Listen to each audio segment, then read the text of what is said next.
Una clase sobre cómo desatascar un desagüe.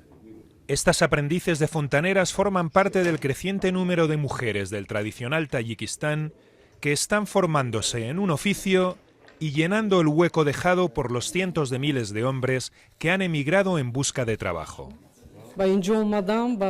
Estoy aprendiendo cómo hacer esto para ser capaz de arreglar los problemas de fontanería en casa. Porque cuando llamas a un fontanero o no viene o viene demasiado tarde. Así que cuando lo hago yo, no solo lo hago mejor, sino que ahorro dinero.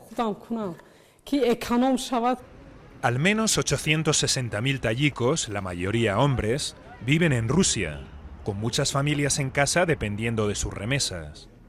Pero la caída del rublo en 2014 tuvo un efecto directo aquí. Ahora, con la escasez de dinero y de hombres, las mujeres de Tayikistán han asumido papeles tradicionalmente masculinos.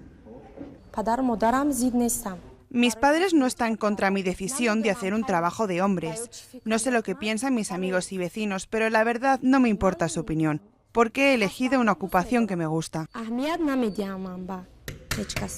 Tayikistán ha reducido la pobreza en la última década, pero casi la mitad de quienes abandonan la escuela no consigue un empleo.